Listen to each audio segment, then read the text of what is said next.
Da hat das Schildfechten ein End, das uns Gott aller Kummer wendt. These are the words Talhofer uses at the end of the long shield section in his 1467 Württemberg book. The long shield, or now better known as the dueling shield, is an enigma amongst the fencing weapons. Weapons. Yes. It truly is shield and weapon at the same time. In almost every case, dueling shields are adorned with multiple spikes and sometimes with hooks. A tool to defend, a tool to attack, a tool to protect, and certainly sometimes, a tool to kill. Not much is known about the dueling shield. We have no surviving pieces, not even fragments. We do know that they were real and that they were used almost exclusively in the Holy Roman Empire. The earliest mention of them that I found was in the early 1400s, and they vanish once judicial duels disappear from law and duels become more private affairs. Dueling shields would not have been included in multiple fencing books if they were a mere curiosity or fake. We also have a couple eyewitness accounts of duels with these shields. One example is the account of Erhard Varaus from June 28th in 1409. He describes how Gefswein Marschalk fought a Dietrich Hexenacker in an unarmored duel behind shields and in grey jackets. Grey jackets like the one Talhofer shows. We probably have no surviving examples because dueling shields were either burned after a duel ended or the wood was repurposed. After all, dueling shields are huge, man-sized. That's no chump change of wood. And why I also think that they could have been burned is because most likely somebody using the shield just died or was grievously injured. A bad omen to keep something that did not protect somebody. My hypothesis on why the dueling shield existed is a bit more detailed. It all has to do with reverence to God. Crosses are painted onto the shields as well as the outfit. And a duel with these shields is a highly ritualized process. At the end of Talhofer's first manuscript from 1488, you can see the winner of the duel praying while kneeling on the shield. And if we look further, maybe that's why they chose a shield. As a sign that you're not going into this duel to take a life, not for the lust of murder and destruction. A shield usually protects, and you are currently protecting your honor and with God's grace will prove you're innocent against any and all accusations. I do not see much credence in an argument that people often give. That being, it was a shield, so that was cumbersome. It was a shield because it was a weird tool nobody was accustomed to, all to make it fair. Having practiced the dueling shield myself, I did not find it cumbersome at all. It is actually kind of self-explanatory. You rotate around the axis, you put your whole body behind the shield to protect yourself, you poke over the shield.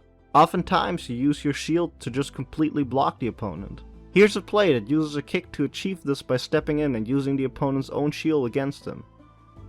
I also do not think everyone went into these duels without experience.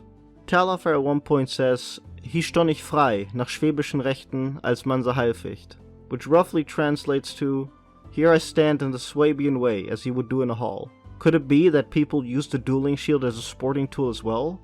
We do have an equipment list, also from Talhofer.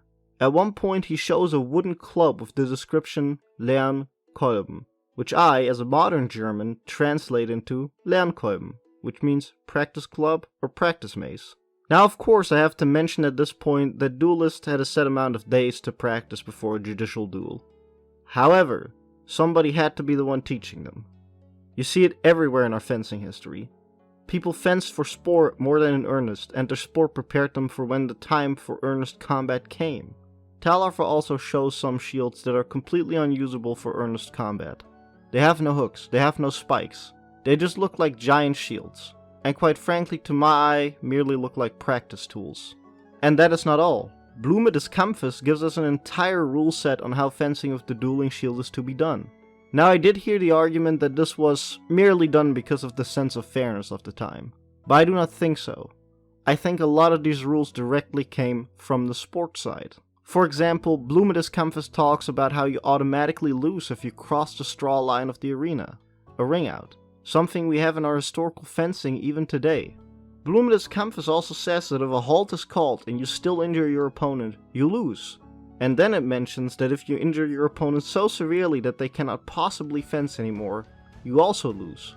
Completely. And that is not even getting into the fact that there's a set number of breaks. Of course you could say that this is all in the spirit of fairness, but to me these seem like rules that you can use in earnest and in recreation. Then we have the line, "So hebt sich an, wie ehrlich Meister gelernt haben aus dem Schild zu fechten," which means, This is how true masters have learned how to fence from the shield.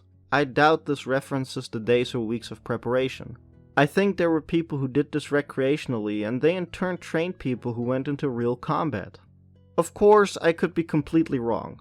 Make no mistake, these are all hypotheses and theories, nothing more. An interpretation of history. But this is exactly what we should do for this weapon. It appears in so many manuals, yet we barely know anything about it, and it needs to find its way back into fencing. For our modern sport, our historical fencing, the Dueling Shield offers a great fencing game. It is not as explosive as other weapons, and is highly technical. Better fencers can probably also speed it up quite a bit. The shield does not feel cumbersome at all. Rotating it around the axis and moving it goes fluently. Thanks to games like Elden Ring, the Dueling Shield gets a bit more recognition. I admit, as an owner myself, transporting the shield is not easy. Look at it, I'm completely hidden behind it. However, if you have the possibility to store it at your club, you definitely should try it out. And most of all, it is such a cool weapon, so unique, and so fantasy. My Dueling Shield was built by the Historische Schildbauerei in Fraureuth. Daniel, the shield maker, is a master of his craft. I'll put a link to his website in the description. I want to thank my clubmate Thomas for embarking on the shield journey with me. His knowledge is a true treasure. If you have any ideas or theories about the Dueling Shield, feel free to leave them in the comments. And yes, Paulus Hector Mair has Dueling Shields as well. We love talking about everything historical fencing. Thank you.